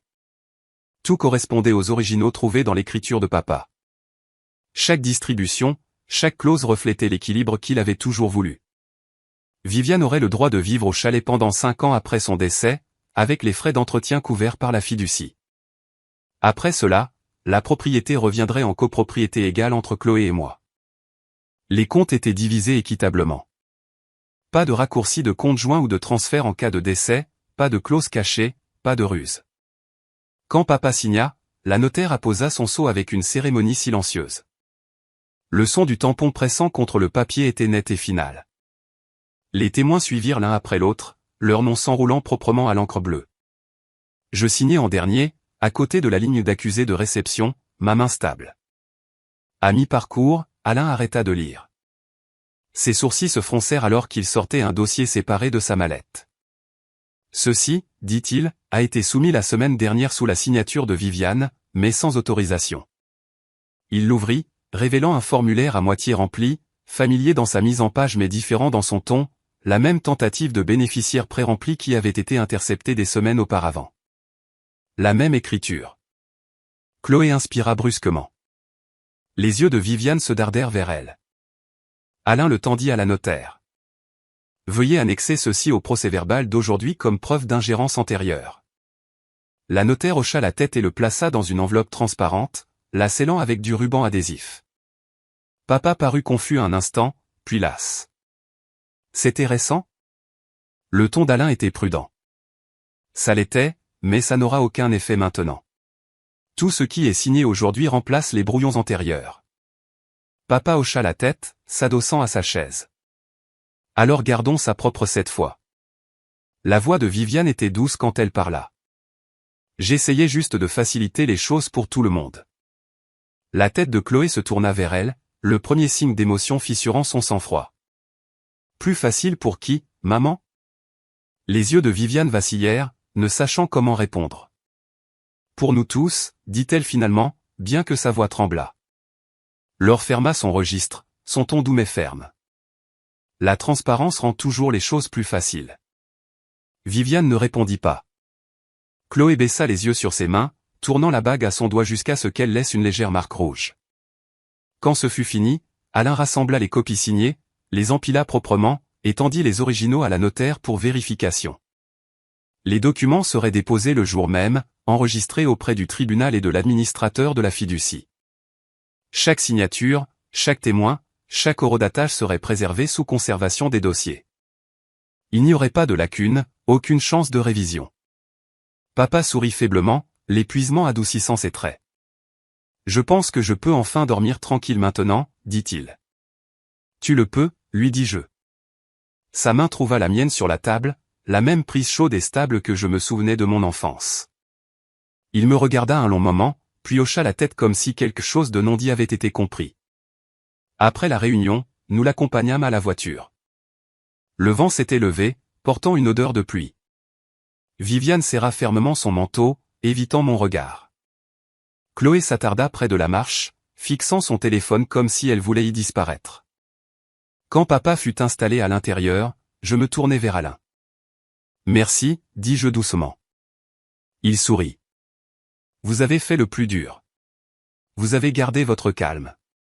Tout le monde ne peut pas faire ça quand les gens qu'ils aiment commencent à agir comme des clients. Je lui rendis un faible sourire. L'épreuve dure plus longtemps que la colère, n'est-ce pas? Il hocha la tête. À chaque fois. Ce soir-là, je m'assis dans mon appartement avec un verre de vin, les copies signées étalées sur la table sous la lumière de la lampe. L'encre scintillait légèrement à la lumière, encore fraîche. Je pris une photo de chaque page, les sauvegarder dans mon dossier crypté, et étiqueter l'archive signature propre 14 janvier. Puis je fermai le dossier et m'adossai à ma chaise, laissant le silence remplir la pièce. La neige dehors s'était transformée en pluie, tapotant doucement contre la fenêtre. Je pensais à tout ce qui avait mené à ce jour. Le dîner, le mémo, le coffre-fort, les chuchotements, les mensonges soigneusement pliés entre des sourires polis. C'était fini maintenant. Personne ne pourrait plus jamais tordre les intentions de papa. La preuve était scellée, attestée, déposée. La justice, silencieuse et complète, écrite à l'encre plutôt qu'avec de la rage. Plus tard, papa appela juste pour dire merci. Sa voix était fatiguée mais paisible. Je lui dis de se reposer, que tout était réglé. Quand nous raccrochâmes, je restais assise là un moment, fixant les lumières de la ville à travers la pluie. Je réalisais que je ne ressentais pas de triomphe. Ce que je ressentais, c'était de l'équilibre. Le monde n'avait pas été réparé, mais quelque chose de petit en moi avait été restauré. Avant de me coucher, j'ouvris mon journal à la dernière page. Sous la date, j'écrivis « Signature propre terminée ». Viviane a reconnu des termes équitables. Chloé est silencieuse. Preuve sécurisée. Puis j'ajoutais une ligne de plus. La paix ne vient pas de la confrontation. Elle vient de la clarté. Je fermai le carnet et éteignis la lumière. Le silence semblait différent maintenant. Pas comme de l'attente, plus comme un battement de cœur régulier. Pour la première fois depuis des mois, je dormis sans rêver de signature, de serrure ou de chuchotement derrière les portes. Le lendemain matin, je me réveillai tôt, la lumière du soleil se déversant à travers les stores. L'air sentait le début de quelque chose d'ordinaire, comme le café et le papier frais. Je préparai le petit déjeuner et m'assis près de la fenêtre, regardant la rue s'animer en contrebas. Quelque part là dehors, la vie continuait, inconsciente des petites guerres menées et gagnées en silence. Je pensais aux mots de papa. La façon dont il disait, c'est bien de garder les choses propres. Il avait raison. Propre ne signifiait pas froid. Cela signifiait l'honnêteté. Cela signifiait des limites construites sur quelque chose de plus fort que la peur.